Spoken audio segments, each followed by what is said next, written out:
Assalamualaikum warahmatullahi wabarakatuh. Alhamdulillah. Wassalatu wassalamu ala rasulillah. Segala puji dan puja kehadirat Allah subhanahu wa ta'ala. Juga salawat dan taslim kepada Nabi besar Muhammad sallallahu alaihi wa ala alihi wa sahbihi wasallam. Saudaraku seiman. Semoga Allah subhanahu wa ta'ala di hari pertama Ramadan, 1 Ramadan 1444 Hijriah ini memberikan kita panjang umur di atas ketaatan kepadanya, kesempurnaan iman, dan juga pembersihan terhadap seluruh dosa-dosa dan kesalahan, serta Allah subhanahu wa ta'ala memudahkan kita mendapatkan Ramadan ini sempurna, dan Ramadan yang banyak ke depannya sampai ajal datang nanti, semuanya dengan keimanan dan mengharapkan pahalanya, sehingga dosa-dosa kita dibersihkan.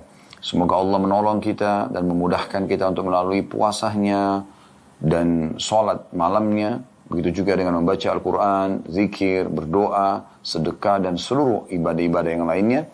Allahumma amin. Dan semoga tentunya ini menjadi penyebab kita semua akan dimasukkan ke dalam surga firdausnya tanpa hisab. Allahumma amin. Teman-teman sekalian, pada kesempatan ini insyaAllah di 1 Ramadan 1444 Hijriah kita akan membedah buku baru tentunya.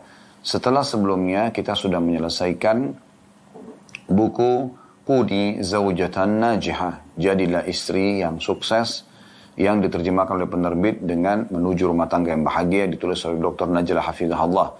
Dan Allah subhanahu wa ta'ala memberkahi kita dan memudahkan kita menyelesaikan buku tersebut. Semoga menjadi ilmu yang bermanfaat, terutama bagi ibu-ibu tentunya.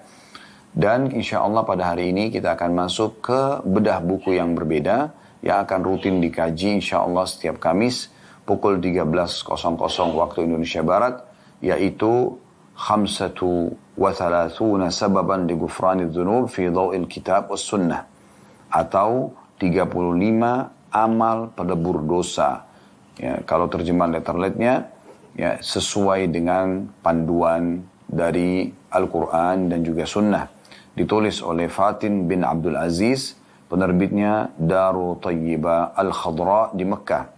Dan ini cetakan pertamanya di tahun 1421 Hijriah. Dan diterjemahkan tentunya oleh Ahmad Sabik, dan ini diterbitkan di Indonesia oleh Darul Haq Jakarta. Dan insya Allah buku ini akan kita bedah poin demi poin dari 35 pelebur dosa dengan izin Allah subhanahu wa ta'ala, sampai kita menyelesaikannya, dan semoga Allah subhanahu wa ta'ala mengikhlaskan niat kita semuanya dan menjadikan sebagai ilmu yang bermanfaat. Allahumma amin. Kita akan coba dulu berikan muqaddimah dalam masalah ini. Penulis mengangkat di situ renungan, dan beliau memulai dengan firman Allah subhanahu wa ta'ala dalam surah Al-Imran ayat 133 sampai 134 yang bunyinya, A'udzu billahi minasyaitonir rajim. Bismillahirrahmanirrahim. Wasari'u ila magfiratin min rabbikum wa jannatin 'arduha as-samawati wal ard. Saya ulangi. Wasari'u ila magfiratin min rabbikum wa jannatin 'arduha as-samawati wal ardu 'iddat lil muttaqin. Alladzina yunfikuna fis sarra'i wad dharra'i wal kadhimina al ghaidha wal 'afina 'anil nas wallahu yuhibbul muhsinin. Yang artinya, bersegeralah kalian semuanya kepada ampunan dari Rabb kalian dan kepada surga yang luasnya seluas langit dan bumi, yang disediakan untuk orang-orang yang bertakwa atau orang yang patuh, yaitu orang-orang yang menafkahkan hartanya baik di waktu lapang maupun sempit, dan orang-orang yang menahan amarahnya dan memaafkan kesalahan orang lain, dan Allah menyukai orang-orang yang berbuat kebajikan. Saudaraku seiman, firman Allah subhanahu wa ta'ala yang sangat masyhur dari surah Al-Imran, surah nomor 3 ayat 133 sampai 134 ini, dimulai dengan bersegeralah kalian kepada ampunan Tuhan kalian. Di sini teman-teman sekalian ada berita gembira yang luar biasa bagi siapapun yang melakukan pelanggaran, dan kita pasti pernah melakukan pelanggaran. Sebagaimana sabda Nabi SAW, kullu ibn Adam khata'un wa khairu khata'ina tawwabun. Semua anak Adam pasti pernah melakukan kesalahan, dan sebaik-baik orang yang melakukan kesalahan adalah orang yang segera kembali atau taubat. Semua kita akan melakukan pelanggaran atau pernah melakukan pelanggaran-pelanggaran. Karena tidak ada manusia yang luput dari dosa. Bermula daripada ayah kita dan ibu kita Adam dan Hawa alaihimussalatu wassalam. Di mana mereka melanggar perintah Allah subhanahu wa ta'ala.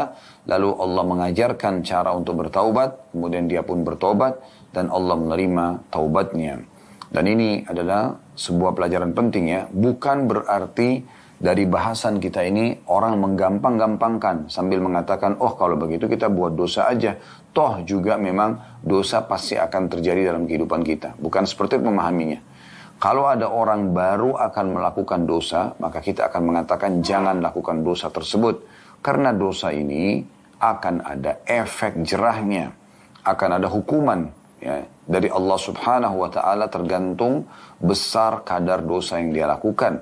Ya, kalaupun diikuti dengan taubat biasanya tetap ada pembersihan dosa tersebut atau efek jerah daripada dosa tersebut.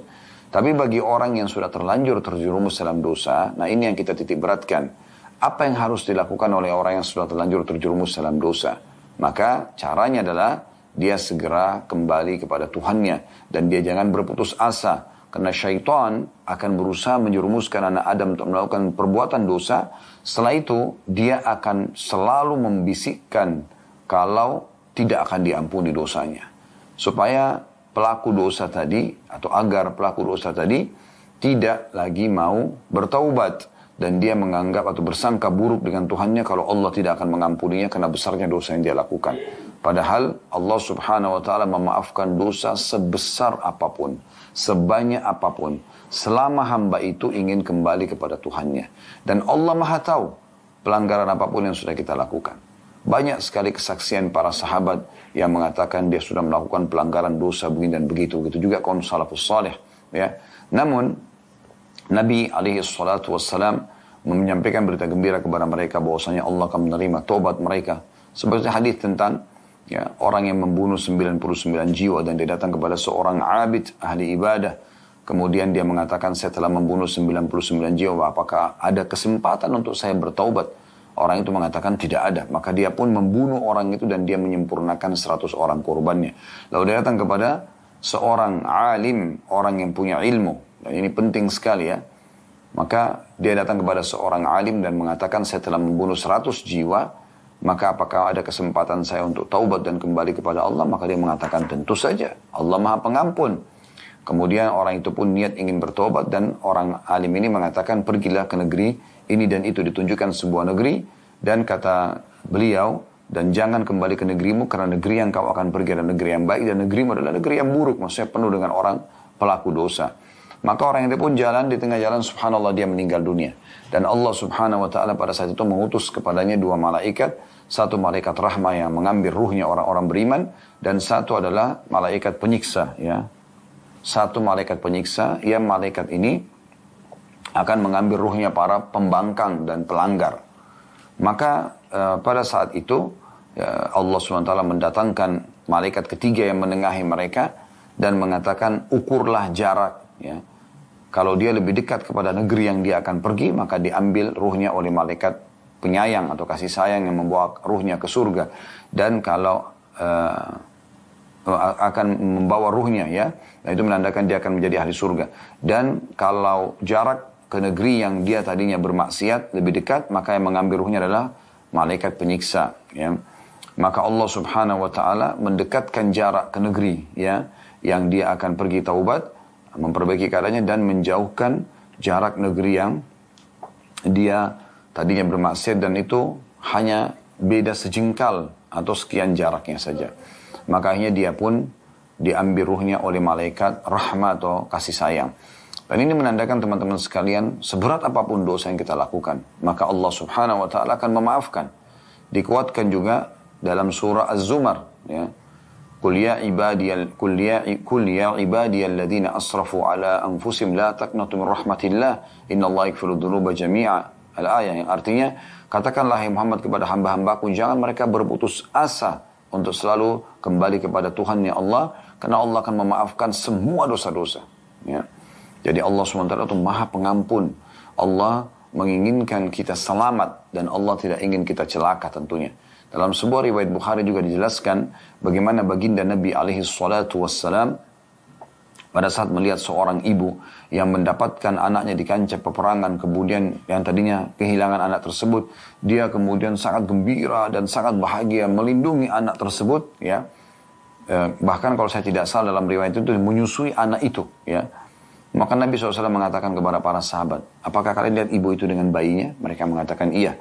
Kata Nabi SAW, apakah kalian menyangka atau mengira kalau kita membakar sebuah api unggun, ibu tersebut mau untuk melemparkan anaknya ke dalam api itu? Maka mereka mengatakan tentu saja tidak. Kata Nabi SAW, demi zat yang jiwaku dalam genggamannya, sungguhnya Tuhan kalian Allah lebih penyayang, lebih sayang kepada kalian daripada ibu itu kepada anaknya. Allah tidak ingin kita celaka. Allah tidak ingin kita disiksa. Oleh karena itu Allah bukakan pintu pengampunan dan pemaafan sebesar apapun kesalahan kita. Namun perhatikan awal potongan ayat ini. Wasari'u, bersegera, jangan ditunda. Jangan anggap remeh, jangan anggap nanti aja, masih ada waktu. Enggak. Kita segera kembali ke jalan Allah Subhanahu wa taala. Sekecil apapun dosa, tetap dia dihitung pelanggaran, berarti sangat dekat dengan efek jerah. Lalu untuk apa? Kalau Anda gambarkan ini dalam kondisi sebuah perusahaan, kalau ada pegawai yang patuh aja, selalu mengerjakan pekerjaannya dengan tepat dan benar, dia lurus-lurus aja lah, gitu kan. Datang on time, ya, dia kerjakan pokoknya semua dengan baik lah. Menjadi seorang pegawai prestasi, dia akan dapatkan gajinya, dia akan dapatkan bonusnya, namanya akan harum, kehidupannya akan tentram, keluarganya juga terpenuhi kebutuhannya, dan seterusnya. Tapi kalau ada pegawai yang ugal-ugalan, walaupun hanya masalah-masalah yang dianggap kecil sama dia, telat sedikit datang, 5 menit, 10 menit, dia tidak menyadari kalau 5-10 menit akan diminta pertanggungjawaban depan Allah SWT karena akadnya misalnya jam 8 pagi sampai jam 5 sore. Dia datang jam 8 lewat 10 menit aja, 10 menit akan diminta pertanggungjawaban nanti karena akadnya dia langgar. Dan kata Nabi SAW, al-muslimuna ala syurutihim. Orang-orang muslim sesuai dengan syarat yang telah disepakati, jadi tidak boleh main-main dalam soal seperti ini. Intinya teman-teman sekalian, kita disuruh segera untuk bertaubat kepada Allah Subhanahu wa taala. Orang yang tadi melanggar di perusahaan tersebut sangat dekat dengan hukuman, ya. Dan setiap saat bisa datang kepada dia. Lalu untuk apa? Jadi kalau ada orang yang mau melalaikan Anda, mengatakan sudahlah nanti aja, nggak usah buru-buru dan seterusnya, kamu so alim, nggak usah pedulikan orang seperti ini. Karena setiap detik kita bisa meninggal dunia dan akhirnya diminta pertanggungjawaban hari kiamat. Sungguh menyesal orang yang menunda-nunda taubatnya. Makanya Allah bilang wasari'u, segera, ya, segera bertaubat ila magfiratin min rabbikum. Dan kemudian setelah itu bukan cuma sekedar taubat, buatlah amal-amal saleh untuk mendapatkan derajat yang baik nanti, wa jannatin, di surga. Arduhas samawatu wal ard uiddat lil muttaqin.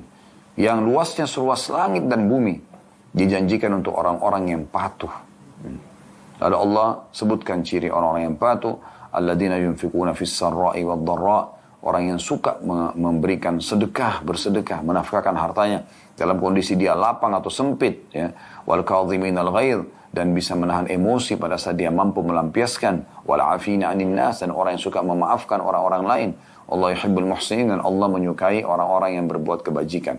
Namun saksi bahasan kita, karena bahasan kita adalah 35 pelebur dosa-dosa, maka kita ambil potongan awal ayat wasari'u ila magfiratin min rabbikum. Ini renungan yang pertama yang diangkat oleh penulis. Kemudian di lembaran setelahnya itu ada penjelasan beliau tentang subjudul namanya cermin. Ini juga belum masuk ke bahasannya. Di sini beliau mengangkat firman Allah Subhanahu wa taala lanjutan ayat tadi. Ya. Jadi tadi Ali Imran 133 sampai 134, ini 135 sampai 136, ya. Yang bunyinya walladzina, jadi ini lanjutan siapa yang dianggap orang hamba-hamba yang bertakwa. Walladzina idza fa'alu fahishatan aw zalamu anfusahum dzakarullaha fastaghfaru lidzunubihim wa may yaghfiru dzunuba illallah wa lam yusirru ala ma fa'alu wa hum ya'lamun. Ulaika jazaohum maghfiratun min rabbihim wa jannatun tajri min tahtiha al-anharu khalidina fiha wa ni'ma ajrul 'amilin. Dan juga masih lanjutan dari ayat, ya. Kan Allah mengatakan, segeralah kepada pengampunan Tuhan kalian dan kejarlah surga. Setelah taubat segera beramal saleh.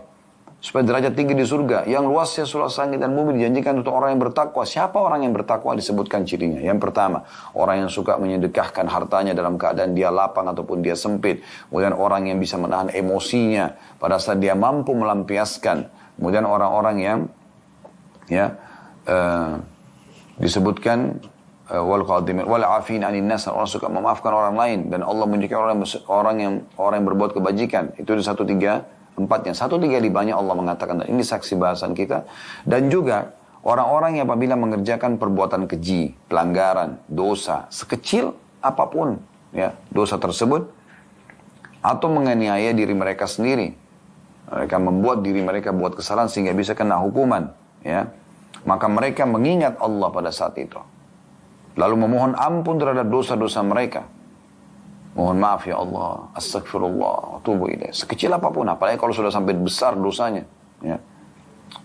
Dan mereka tidak meneruskan, saya ulangi, dan juga orang-orang yang apabila mengerjakan perbuatan keji dan atau menganiaya diri mereka karena berbuat dosa, mereka ingat Allah, lalu memohon ampun terhadap dosa-dosa mereka. Dan siapa lagi yang dapat mengampuni dosa selain daripada Allah?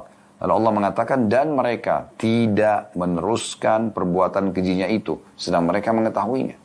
Mereka tidak ulangi lagi, tidak anggap remeh tentang permohonan ampun dia misalnya kepada Allah. Dia muliakan itu ya. Mereka itu balasannya adalah ampunan dari Rabb mereka dan surga yang di dalamnya mengalir sungai-sungai, sedang mereka kekal di dalamnya. Dan itulah sebaik-baik pahala orang yang beramal. Ini luar biasa ayat ini. Ya. Ini termasuk ciri orang yang bertakwa adalah mereka kalau berbuat dosa, mereka segera kembali ke Tuhan mereka. Dan mereka tidak meneruskan dosa itu. Mereka betul-betul bertekad, berjanji sama Allah tidak akan mengulanginya.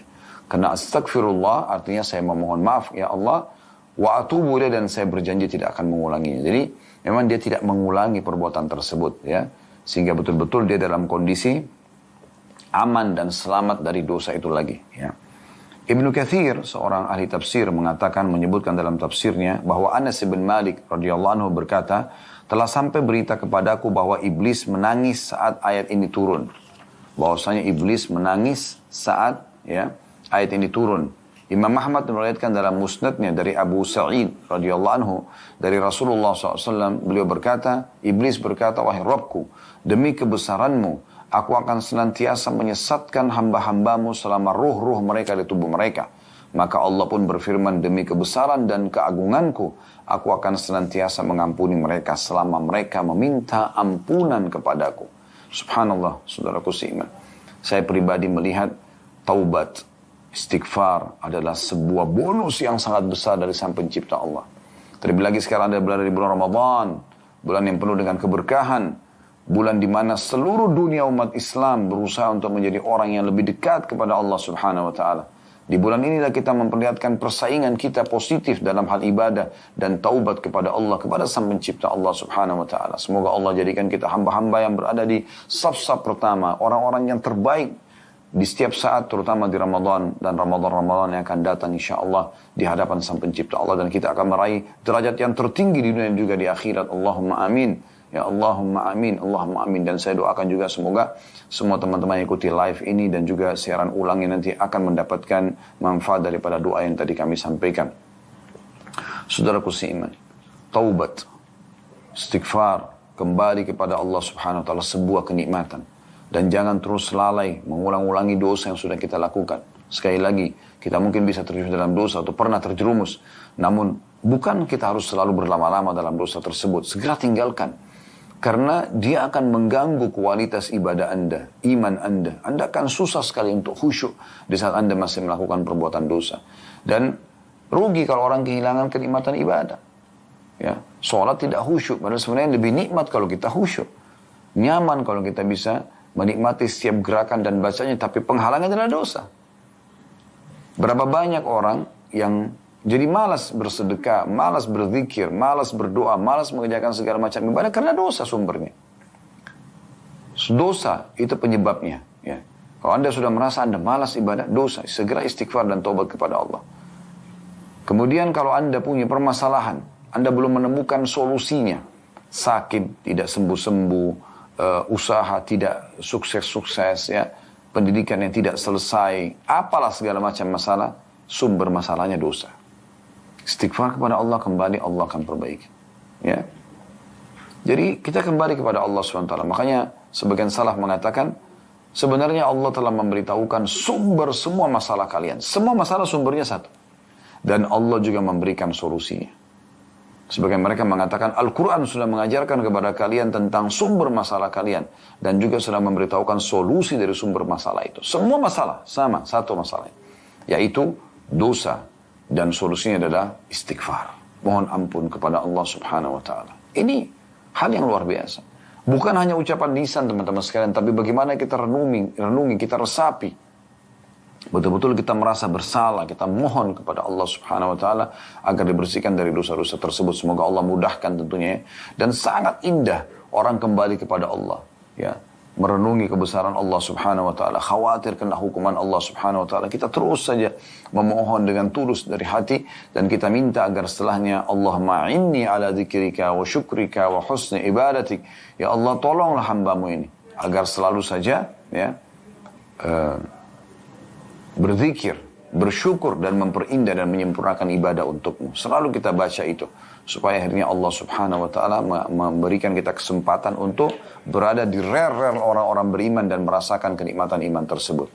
Sampai Ibnu Taimiyah rahimahullah mengatakan, andai saja para raja-raja tersebut, ya, raja-raja mencintai dunia, orang-orang yang mengejar dunia ini, mengetahui bagaimana nikmatnya ibadah dan keimanan dalam hati kami, maka pasti mereka akan cemburu dan mereka akan membunuh dan membelah dada-dada kami untuk mengambil kenikmatan tersebut. Orang beriman teman-teman sekalian akan sangat beda keadaannya dengan orang yang tidak beriman, apalagi orang yang jauh dari agama. Ya. Orang beriman makan enak, dia bersyukur. Makan kurang enak, tetap dia bersyukur. Dalam kondisi dia sehat, dia bersyukur. Dalam kondisi dia sakit, dia bersabar dan berterima kasih kepada Allah, masih diberikan ujian untuk meninggikan derajat dan membersihkan dosanya. Apapun keadaan orang beriman selalu baik. Itulah yang Nabi SAW katakan, ajaban di amri mu'min. Sungguh mengagumkan perkaranya orang-orang beriman. Wala yakunu dzalika illa li mu'min. Dan itu tidak dimiliki kecuali orang-orang beriman. In asaba sarra syakar. Kalau diberikan nikmat pasti dia selalu bersyukur. Wa in asaba dharra sabar. Dan kalau diberikan ujian dia akan bersabar. Wa kama qala Nabi sallallahu alaihi wasallam. Ini sebuah karunia yang luar biasa teman-teman sekalian. Maksimalkan ya bonus ini. Segera kembali kepada Sang Pencipta Allah. Seluruh dunia sekarang semuanya orang ingin jadi baik kaum muslimin. Semua sama programnya. Mereka akan menahan diri dari makanan, dari minuman. Bahkan biologis halal pun mereka bertahan. Tidak melakukannya dari mulai azan subuh sampai azan maghrib. Demi untuk keimanannya. Demi untuk ketakwaannya kepada Allah SWT. Demi untuk mendapatkan balasan terbaik di akhirat. Ya. Mereka bersabar. Karena sabar ada 3 hal. Sabar dalam mengerjakan ketaatan. Sabar seperti sekarang puasa, tahan haus, lapar. Seperti sesuai dengan waktu yang telah Allah tentukan dari azan subuh sampai azan maghrib. Sabar mengerjakan sholat malam, ya, sholat tarawih, baca Quran, zikir, dan semua ibadah-ibadah. Yang kedua, sabar dalam meninggalkan kemaksiatan. Setiap ada peluang dosa, tinggalkan. Sabar, jangan diiyakan. Dan yang ketiga, sabar atas ujian harian. Maka ini poin penting yang harus kita ketahui di awal pembukaan kita teman-teman sekalian. Lalu ada daftar isi di buku ini cukup banyak, ya di 35 itu. Dimulai dari 35 pelebur dosa itu, yang pertama adalah masuk Islam. Ini akan kita bahas insya Allah setelah iklan nanti. Kemudian yang kedua adalah bertakwa kepada Allah Subhanahu wa Ta'ala. Ya, kemudian yang ketiga mengikuti Rasulullah Sallallahu Alaihi Wasallam. Yang keempat takut kepada Allah Subhanahu wa Ta'ala. Yang kelima menjauhi dosa-dosa besar. Yang keenam iman dan amal saleh. Yang ketujuh beriman dan berjihad dengan harta dan juga jiwa. Yang kedelapan sedekah dan infak di jalan Allah Subhanahu wa Ta'ala. Yang kesembilan memaafkan orang lain dan berlapang dada. Yang ke-10 menyingkirkan sesuatu yang membahayakan di tengah jalan. Yang ke-11 menyayangi binatang. Yang ke-12 taubat. Yang ke-13 istighfar. Yang ke-14 melaksanakan hukum Allah Subhanahu wa Ta'ala. Yang ke-15 musibah yang menimpa seorang muslim, jadi pelebur dosanya. Yang ke-16 berudu ya, secara umum. Yang ke-17, yang ke-16 berudu. Yang ke-17 berudu lalu melaksanakan sholat. Maksudnya sholatnya. Partner antara uduk sama sholat. Kalau yang ke-16 uduk saja secara umum. Yang ke-18 melangkahkan kaki untuk mengerjakan sholat. Yang ke-19 sholat fardu. Yang ke-20 menunggu waktu sholat. Ya. Yang ke-21 mengucapkan Rabbana walakal hamd. wahai Tuhan kami segala puji bagimu, di i'tidal. Yang ke-22 mengucapkan amin dalam sholat berjamaah. Yang ke-22 ya. Yang ke-23 sujud. Yang ke-24 sholat Jumat dan bersiap-siap untuk melaksanakannya. Yang ke-25 menjawab azan dan berdoa setelahnya.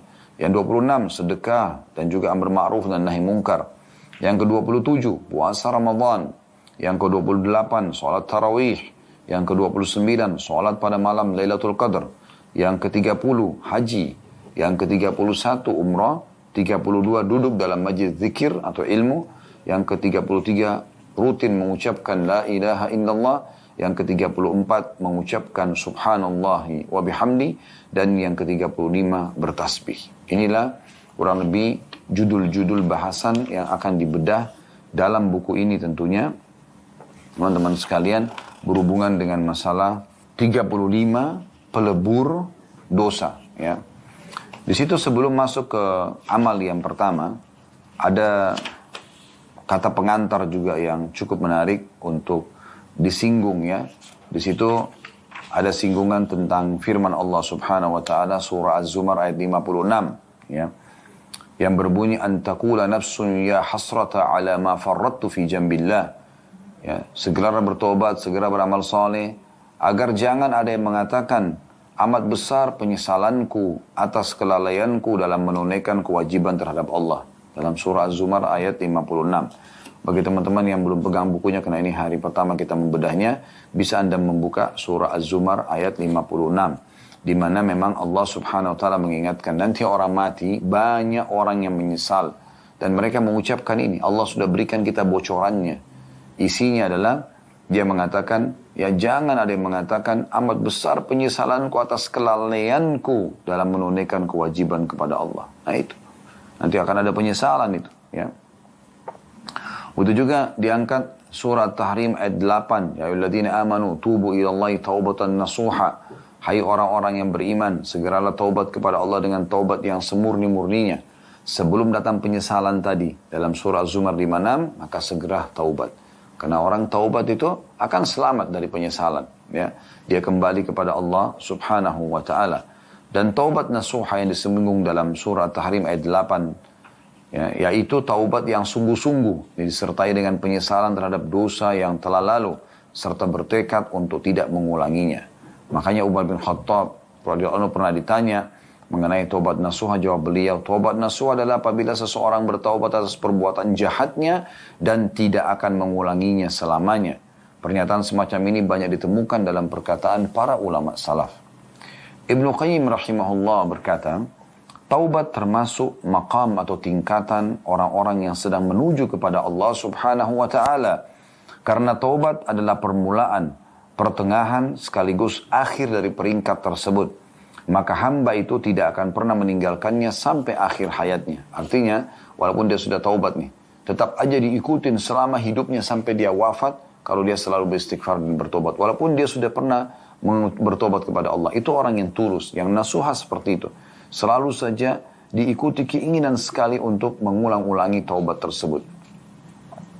Masalah yang paling membahayakan adalah taubat yang suka ditunda-tunda dengan mengatakan nanti saja saya tobat.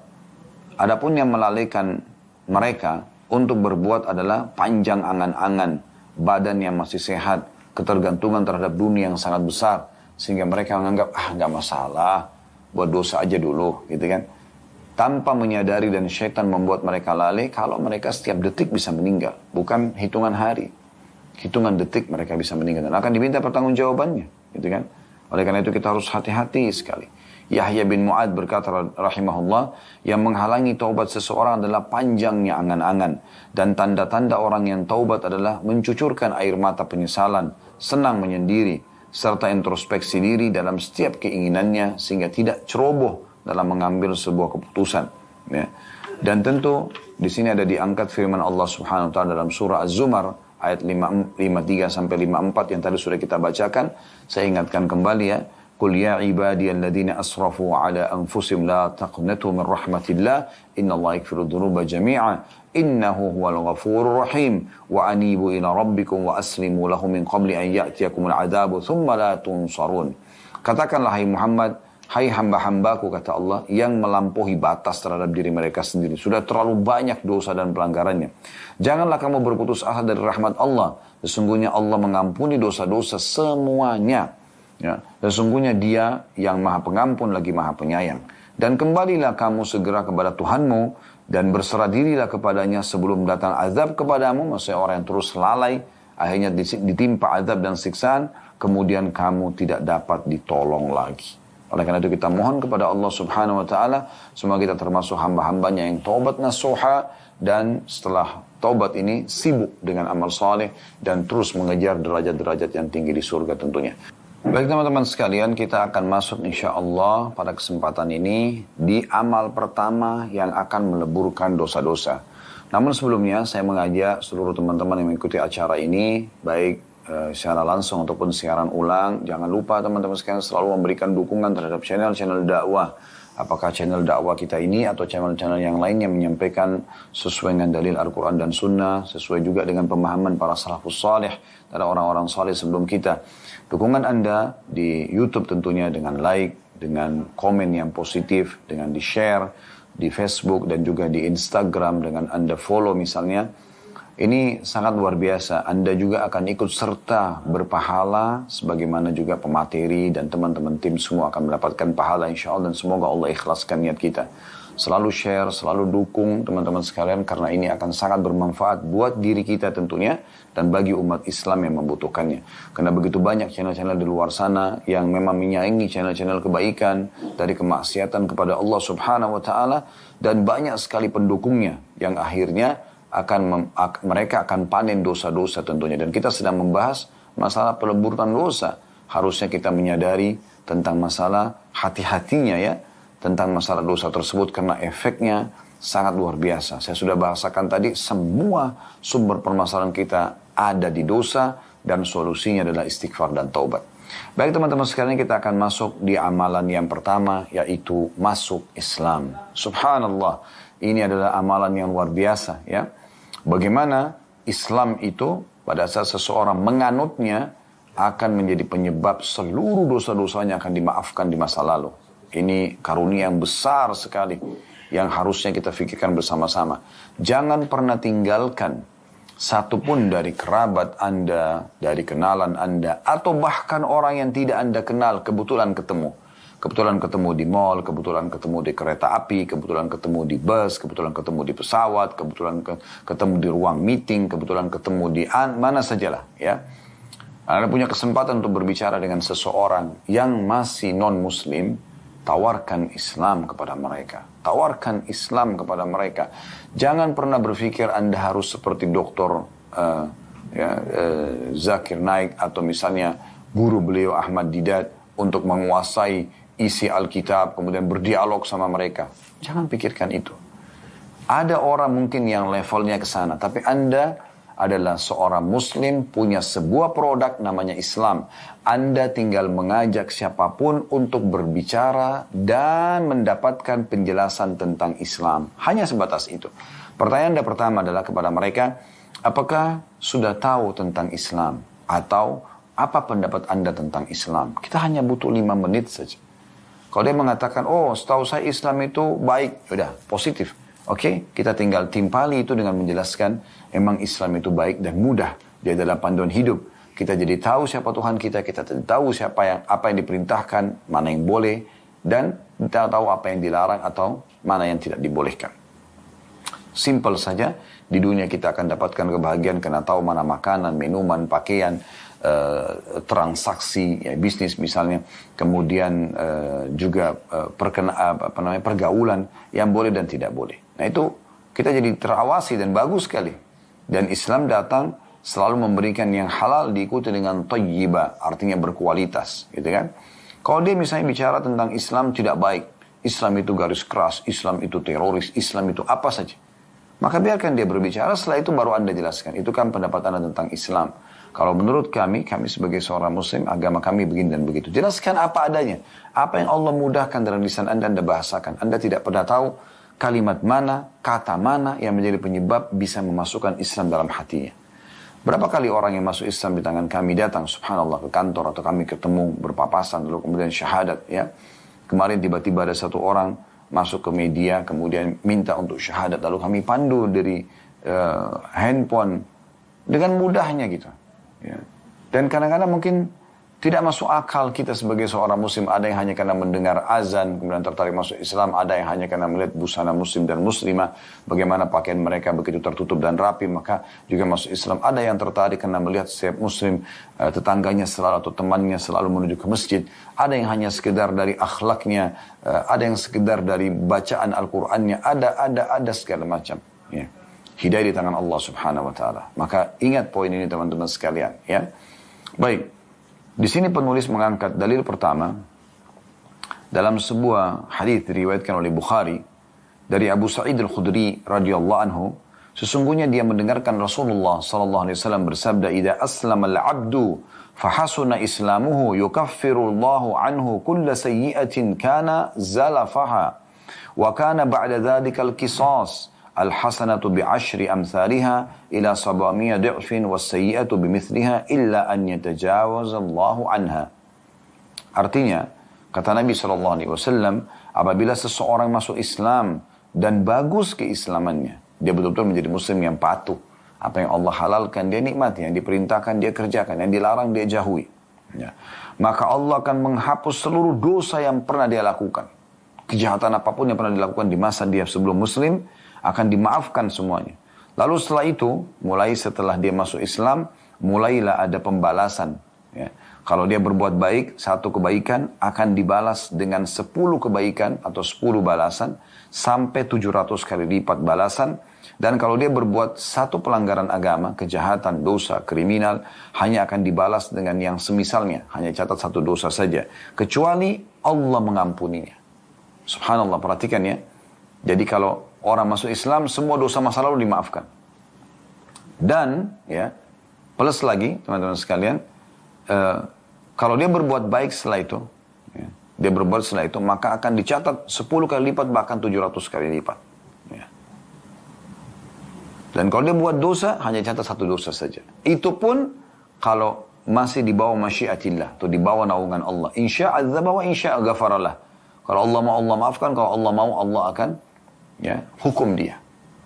Berarti masih besar kemungkinan dimaafkan. Makanya di sini kata Nabi SAW, illa an yatajawazallahu anha, kecuali Allah maafkan. Dalam beberapa riwayat akan kita sampaikan insyaAllah, bahkan bukan cuma dosanya dimaafkan, semua amal-amal kebaikan yang dipandang baik dalam agama Allah, seperti sebelum masuk Islam dia bakti sama orang tua, dia senyum sesama manusia, dia bantu orang susah, dia jenguk orang sakit, apalah gitu kan, yang dia lakukan kebaikan-kebaikan, dia mengajar kebaikan, ilmu umum misalnya, mengajar matematika, mengajar fisika, mengajar biologi, apa saja misalnya kebaikan. Semua itu akan ditarik setelah masuk Islam, setelah syahadat menjadi kebaikan dia. Nanti kan kita jelaskan riwayat-riwayat yang berhubungan dengan itu. Jadi luar biasa. Selain diampuni dosanya, juga akan dicatat semua kebaikan yang pernah dilakukan sebagai amal soleh setelah masuk Islam. Di bawah semua itu.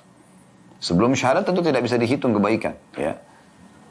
Maksudnya akan dinilai nanti dia dapat balasan hari kiamat gitu kan. Tapi setelah masuk Islam semuanya ditarik kebaikan yang pernah dia lakukan itu menjadi perbuatan yang baik. Jadi dosanya bersih, plus lagi ya akan diberikan pahala semua atau dicatat sebagai pahala yang pernah dikerjakan dari kebaikan-kebaikan masa lalu. Ini kan luar biasa.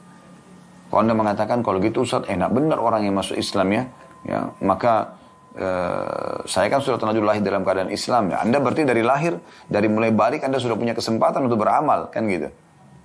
Kalau mereka kan baru setelah masuk Islam itu gitu kan. Itu yang pertama. Yang kedua, oleh karena itu Anda harus jadikan sebagai bahan motivasi bagaimana Anda mengislamkan orang lain. Terus sudah saya berikan gambaran, tawarkan aja Islam. Masalah dia syarat tidak syarat itu urusan nanti. Itu urusan nanti. Subhanallah, ada seorang sahabat kami tinggal di Thailand, beliau orang Thailand, subhanallah. Ya. Seangkatan dengan saya kebetulan di Madinah dari Fakultas Dakwah, kami tamat sama-sama dari tahun 94 sampai 98 ya, waktu itu. Dan kami baru ketemu beberapa waktu yang lalu. Subhanallah, dia rutin mengirimkan saya via WA, bagaimana ya para biksu ya Ya, kalau orang Nasrani, orang Yahudi mungkin lebih mengenal Allah, lebih mudah kita mendakwahi mereka, menyampaikan. Mereka sudah tahu Tuhan Allah, tinggal kita suruh sempurnakan, minta sempurnakan keimanan mereka dengan datangnya Nabi Muhammad SAW. Tanpa memungkiri kenabian Nabi Musa dan Nabi Isa alaihissalam. Tetapi orang-orang Hindu, orang Buddha ini kan tidak mengenal. Mereka seperti menyembah patung. Tapi subhanallah dia kirim ke saya bagaimana mudahnya dia menawarkan Islam. Lagi di kereta api, duduk berdua dengan biksunya, terus kemudian tiba-tiba syahadat. Dia datang ke kuil-kuil mereka menawarkan Islam. Ketemu di jalan, nawarkan Islam. Mereka syahadat. Jadi masih banyak orang yang belum tahu tentang Islam. Bahkan seringkali mereka masuk Islam, mereka tidak tahu kenapa masuk Islam. Ada di antara sahabat, ya, seperti Uthman bin Mad'un radhiyallahu anhu, sahabat Nabi yang mulia, yang pada Sabtu bulan lalu kita sempat menjelaskan di materi tablik akbar di Blok M, ya, hari Sabtu pekan kedua. Sedang sahabat ini, bagaimana dia masuk Islam karena tidak enak, karena hampir setiap hari diajak Nabi SAW masuk Islam. Awalnya begitu, dibiarkan saja, dia syahadat, dia sudah masuk Islam. Sampai dia mengatakan turun surah An-Nahl ayat 90, saya tersentuh dengan itu. Lalu Islam tertanam dalam hati saya. Memang awal begitu, makanya dinamakan mereka tuh, disilakan mereka dengan mu'allaf. Orang-orang yang masih lemah hatinya. Bisa saja murtad kembali gitu kan. Gak masalah, yang penting aja dulu. Dan jangan orang kalau sudah mau masuk Islam, Anda sengaja tunda-tunda. Ya. Pernah ada orang begitu di kota Makassar, datang kepada saya, Ustaz ini ada teman saya mau masuk Islam. Sudah dari tahun lalu gitu. Namun saya berikan dia buku ini supaya dia pelajari dulu. Agar dia bisa faham Islam. Subhanallah, saya bilang, akhi, kenapa nggak pandu syahadat dulu, baru kasih buku? Kenapa disuruh pelajari dulu? Kalau dia meninggal, dalam 1 tahun ini Anda bisa menanggung dosanya. Karena kan dia ingin masuk Islam, sudah ingin tinggal syahadat, pandu dulu syahadat. Kemudian baru ajarkan tentang syariat Islam. Bukan dikasih buku tebal, disuruh pelajari dulu. Kalau dia meninggal ini tanggung jawab kita, karena dia sebenarnya sudah tinggal syahadat. Sebaliknya kalau kita langsung pandu syahadat, maka kita akan dapat pahalanya. Dia meninggal sedetik kemudian dia masuk Islam. Dia sudah Muslim. Nanti yang kita jelaskan bagaimana riwayat tentang seorang anak Yahudi yang syahadat pada saat sakit keras dan pada saat meninggal Nabi SAW mengatakan segala puji bagi Allah yang telah menyelamatkan dari api neraka dengan syahadat itu. Masalah dia ikhlas tidak ikhlas itu urusan dia sama Allah Subhanahu Wa Taala. Yang penting kita ajak dulu. Itu poin penting. Penulis mengatakan apabila orang kafir masuk Islam, maka Allah Subhanahu Wa Taala akan mengampuni seluruh kesalahan yang pernah ia lakukan sebelum Islam dan tidak akan menghisapnya. Ya. Ini adalah rahmat dan sekaligus anjuran Allah Subhanahu Wa Taala agar manusia memeluk agama Islam meskipun telah mengerjakan banyak dosa dan kesalahan.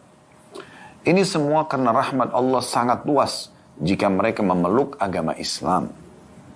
Imam Ibn Hajar Al-Asqalani rahimahullah ketika menjelaskan hadis ini dia berkata, yang dimaksud dengan bagusnya keislaman seseorang adalah baik keislamannya dalam akidah, keikhlasan, serta ia memeluk agama Islam secara lahir dan juga batin. Juga merasakan kedekatan dan pengawasan Allah dalam setiap perbuatannya. Maksudnya dia masuk Islam ya, dan dia memperbagus Islam, maksudnya dia pelajari Islam itu. Kalau dia harus ikhlas dalam setiap amalannya, dia harus memurnikan akidah, mentauhidkan Allah, tidak berbuat kesyirikan, ya. Dia betul-betul masuk dalam Islam, betul-betul menikmati apa yang dihalalkan, apa yang diperintahkan, dan meninggalkan apa yang dilarang, gitu kan. Nah, itu yang dimaksud dengan bagus keislamannya. Kemudian penulis mengangkat riwayat lain, ya. Dan ini riwayat sebagai penutup dalam amal yang pertama. Nanti kan kita tambahkan banyak informasi insyaallah.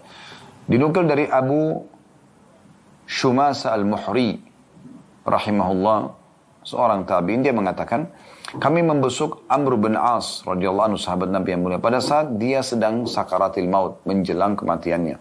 Tiba-tiba Amr bin As menangis dan memalingkan wajahnya ke dinding. Lalu anaknya berkata, wahai bapakku, bukankah Rasulullah SAW telah menjanjikan engkau begini dan begitu? Maksudnya Rasulullah SAW termasuk menjamin Amr bin As untuk masuk ke dalam surga. Maka Amr bin As menghadapkan wajahnya kepada anaknya seraya berkata, amal perbuatan yang paling mulia untuk dipersiapkan adalah persaksian bahwa tiada Tuhan yang berhak diibadahi kecuali Allah dan Muhammad adalah Rasulullah. Ini poinnya. Jadi beliau mengatakan, beliau tadi ini non-muslim kan? Orang kafir Quraisy, tapi dia masuk Islam. Maka dia Pada saat mau meninggal dia mengatakan, ketahuilah amal yang paling baik yang bisa akan kita hadapkan di sisi Allah SWT adalah 2 kalimat syahadat. Lalu dia mengatakan, sungguhnya aku telah mengalami 3 masa kehidupan dulu. Tidak ada seorang pun yang paling aku benci melebihi Rasulullah SAW. Sebelum masuk Islam aku sangat benci Nabi SAW.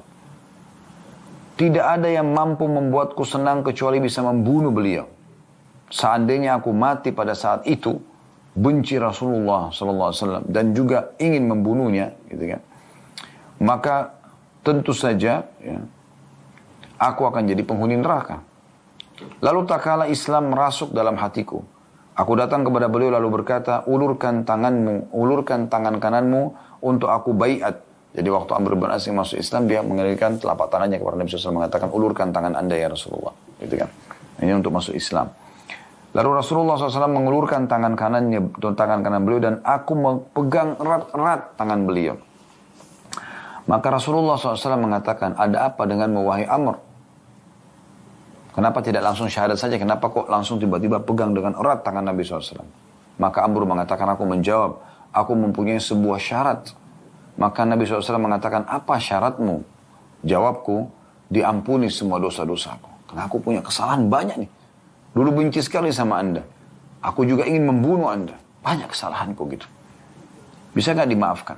Maka Rasulullah SAW tersenyum sambil mengatakan, tidakkah engkau tahu wahai Amr, bahwa Islam, kalau kau masuk Islam, akan menghapus seluruh dosa yang terjadi sebelumnya. Dan ini anda sampaikan kepada orang-orang muslim, teman anda, kerabat anda. Kalau kau masuk Islam, semua dosamu akan dimaafkan yang lalu-lalu. Plus lagi, semua amal saleh yang pernah kau kerjakan, semua kebaikan yang pernah kau kerjakan akan dicatat pahala dalam Islam. Tidak sia-sia, sedekah, jenguk orang sakit, bantu orang susah, bakti orang tua, semuanya. Nanti kita jelaskan riwayat itu nanti ya, setelah ini. Saya bacakan dulu riwayat yang ini. Lalu kata dia, setelah Nabi SAW mengatakan, tidakkah engkau tahu wahai Amr, bahwa Islam menghapus seluruh dosa yang terjadi sebelumnya, maka tidak seorang pun yang lebih kucintai dan kuagungkan melebihi Rasulullah SAW setelah itu. Sampai aku tak kuasa memandangnya karena rasa hormat. Seandainya aku mati pada saat itu, aku bisa berharap agar bisa menjadi penduduk surga. Namun setelah itu, setelah Nabi SAW masuk Islam, meninggal dunia, ya, kita melewati banyak peristiwa. Aku tidak tahu bagaimana posisiku pada saat itu. Maka kalau aku mati, jangan ada yang meratapiku dan jangan juga menyalakan api. Ya, karena Nabi SAW larang ya, dalam riwayat-riwayat orang yang sedang sedih, yang ditinggal oleh orang yang mereka cintai di rumah, jangan masak, ya, jangan membagi-bagi makanan, tapi nanti orang yang datang takziah yang membawa makanan. Sebagaimana Nabi SAW mengatakan kepada penduduk Madinah pada saat Ja'far bin Abi Talib radhiyallahu anhum, sepupu Nabi SAW, kakaknya Ali bin Abi Thalib lebih tua 10 tahun dari Ali, ya. Itu wafat di perang Mu'tah. Maka Nabi SAW mengatakan, isna'u li Ali Ja'far fa innahum ashabu ma lam yusibkum. Buatlah makanan dan minuman buat keluarga Ja'far karena mereka tertimpa apa yang tidak menimpa kalian. Maksudnya, mereka lagi sedih. Maka jangan lagi mereka sibuk masak dan segala macam. Ini Amr bin As tuangkan dalam perkataan beliau. Nanti kalau saya mati jangan ada meratapi. Jangan ada yang pukul-pukul badannya, tarik-tarik rambutnya, teriak-teriak. Tidak boleh meratapi mayit. Dan juga jangan ada yang menyalakan api. Jangan masak. Ya, karena Nabi SAW melarang itu. Lalu apabila kalian menguburku, ini pesan beliau juga, taburkanlah tanah di atas tubuhku. Ya, maksudnya adalah setelah dimasukkan, tuang tanah, tutup tanah itu. Lalu dia mengatakan, kemudian berdiamlah di sekitar kuburku selama cukup untuk menyembelih unta dan membagikan dagingnya, sehingga aku bisa tenang dengan kalian dan aku lihat bagaimana menjawab pertanyaan utusan Tuhanku. Hadis ini riwayat Muslim. Jadi artinya termasuk sunnah Nabi SAW adalah pada saat orang meninggal tidak buru-buru kita tinggalkan kuburannya, terus kita doakan dia, ya. Karena Nabi SAW dalam beberapa riwayat Bukhari menyebutkan pada saat selepas menguburkan sahabat, tentu bukan Amr bin As, karena ini meninggal setelah Nabi SAW. Di masa Nabi SAW ada sahabat yang meninggal, lalu setelah dikuburkan kata Nabi SAW, ya, is'alu li akhikum ats-tsabat, ya, atau kama qala Nabi SAW, mintalah kepada saudara kalian, ya, agar dia kokoh dalam menjawab pertanyaan malaikat, fa innahu al-ana yus'al, karena sekarang dia sedang ditanya. Dalam riwayat lain kan, Kalau orang sudah melangkah 3 langkah pulang, artinya sudah ada pengunjung yang pulang 3 langkah. Bukan semuanya ya. Karena biasa kan ada kerabat yang masih tinggal. Tapi kalau sudah ada yang pulang saja, 3 langkah mereka pulang, berarti sudah datang malaikat untuk menanyakan kepada mayit tersebut. Nah ini berarti menandakan memang kita dianjurkan untuk mendoakan si mayit di saat sudah dikuburkan. Nah ini penyampaian Amru bin As. Pelajaran yang bisa diambil dari kisah ini, kata penulis, adalah potongan sabda Nabi SAW, Ama alimta annal islam yahdimu ma kana qablahu. Tidakkah engkau tahu, wahai Amr, bahwasanya Islam menghapus dosa-dosa yang terjadi sebelumnya. Yakni, kata beliau, apabila seseorang masuk Islam, Allah Subhanahu wa taala akan menghapuskan dan mengampuni semua dosa yang pernah dilakukan sebelum Islam, yaitu Allah Subhanahu wa taala hapus atau menghapus dan membebaskannya dari hukuman, ya. Jadi ini 2 buah riwayat yang diangkat oleh penulis. InsyaAllah ke depannya kita akan masuk ke amal yang kedua, masalah bertakwa kepada Allah Subhanahu wa taala. Namun di sini saya akan tambahkan beberapa riwayat yang menarik ya, untuk ditambahkan dalam bahasan kita.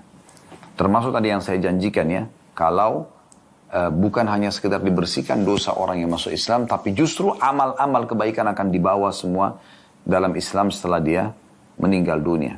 Ya.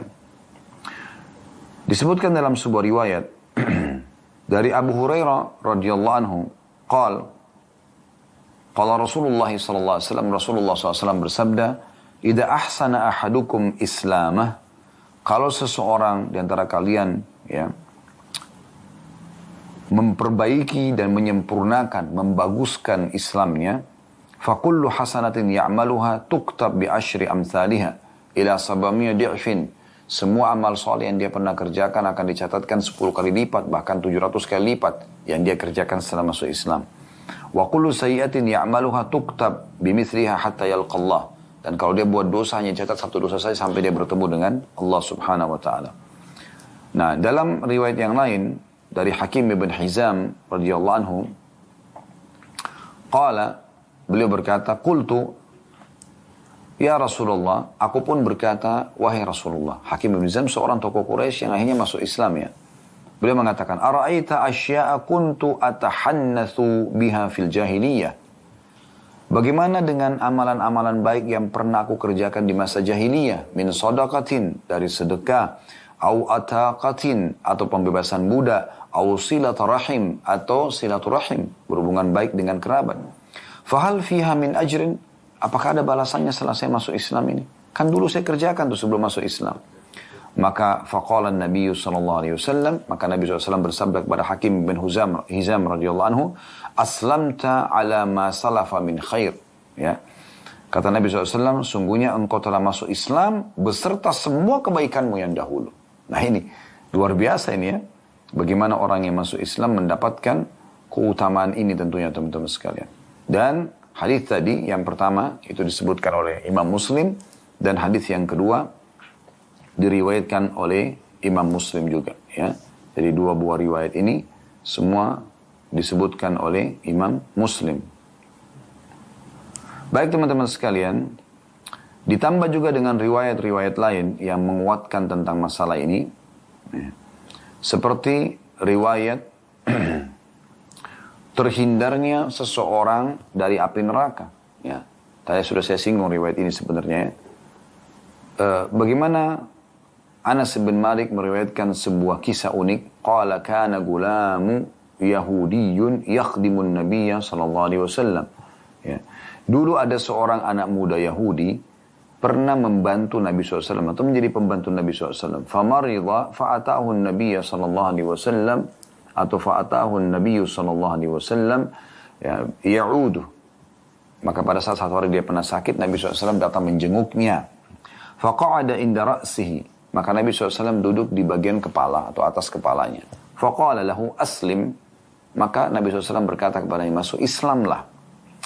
Fanadhara ila abihi wa huwa indahu. Maka anak muda itu melihat ke arah ayahnya, yang kebetulan ada di situ ayahnya. Faqala lahu, maka ayahnya berkata, ati' Abul Qasim. Ya.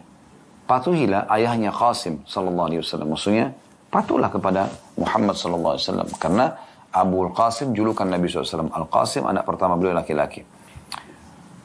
Maka pada saat itu fa-aslama. Akhirnya anak muda itu ucapkan syahadat. Fakharajan Nabi sallallahu alaihi wasallam wa huwa yaqul. Nabi SAW keluar lalu bersabda, Alhamdulillahilladzi anqadhahu minan nar. Segala puji bagi Allah yang telah menyelamatkan dia dari api neraka. Ini luar biasa nih.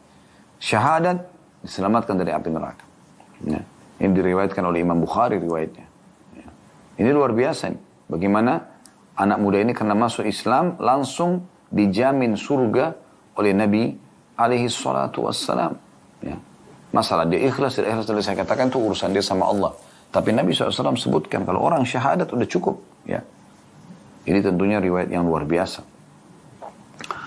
Dalam riwayat lain, Innahu la yadkhulul jannata illa nafsun muslimah.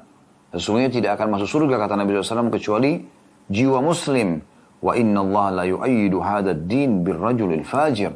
Dan Allah pasti akan menolong agama ini walaupun melalui orang fajir. Hadis riwayat Bukhari. Artinya di sini untuk masuk dalam surga selamat dari mereka harus masuk Islam dulu. Jadi kita harus khawatir, merasa prihatin dengan orang-orang yang belum masuk Islam.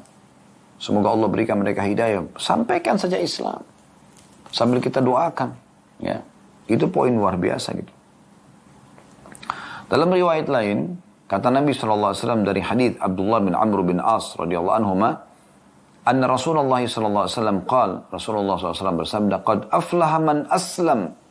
Beruntung sekali, ya, berbahagia sekali orang yang masuk Islam, waruziqa kafafan, dan diberikan rezeki yang cukup untuk memenuhi kebutuhan sehari-hari, bukan kaya ya, rezeki yang cukup. Wa qanna'ahu Allah bima atah, dan Allah memberikan dia rasa qanaah, ya, merasa cukup dan akhirnya bersyukur terhadap apa yang telah diberikan itu. Umar bin Khattab berkata, kami adalah satu kaum yang telah dimuliakan oleh Allah Azza wa Jalla dengan Islam. Maka bila kami mencari kemuliaan dengan selain Islam, maka pasti Allah akan menghinakan kami. Ini luar biasa. Jadi hadis tadi ditanggapi oleh Umar, lalu Umar menyampaikan masalah itu. Ya. Dan kedua buah hadis ini, ya, diriwayatkan oleh Imam Muslim. Yang tadi masalah siapa yang diberikan, sungguh beruntung orang yang masuk Islam, lalu kemudian dicukupi kebutuhannya, lalu kemudian diberikan sifat kalah, itu hadis diriwayatkan oleh Imam Muslim.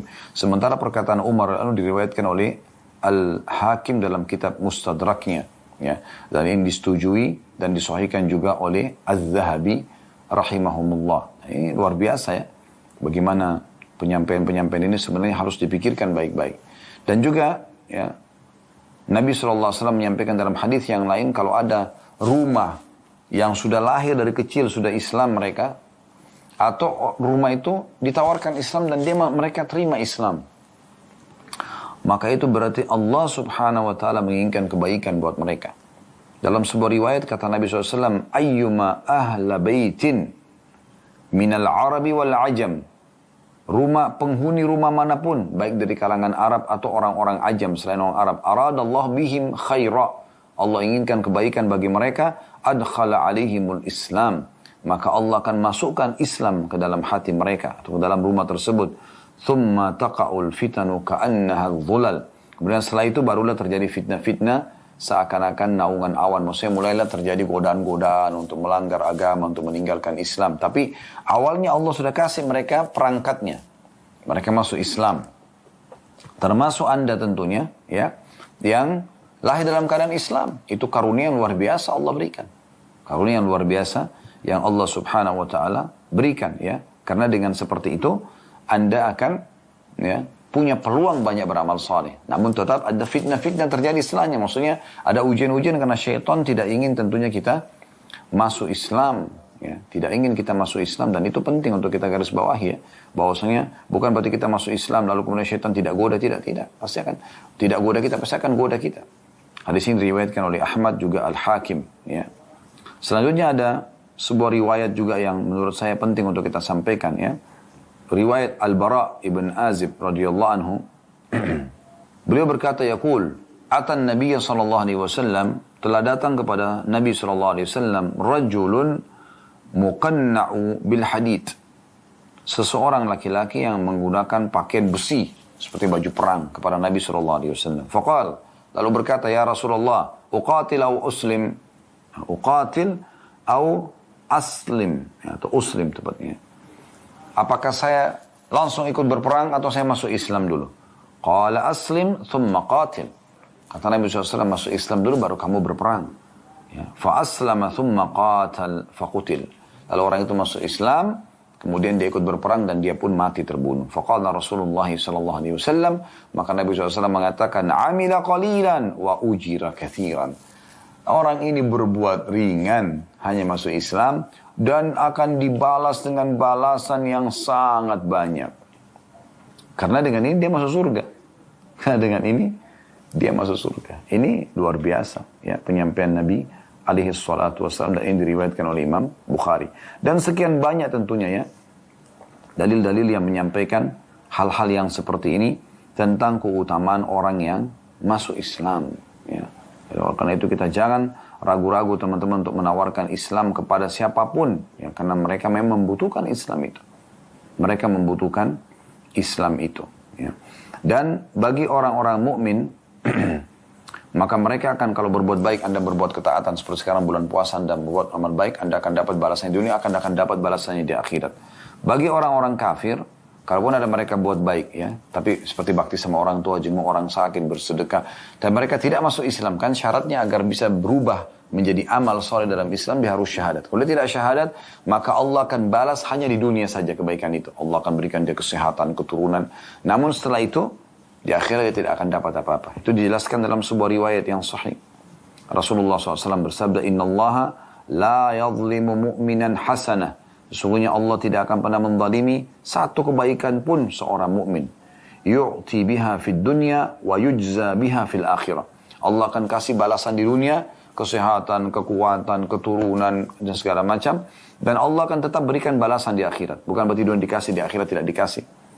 Wa ammal kafiru fayut'amu bihasanati ma 'amila biha lillahi fid dunya.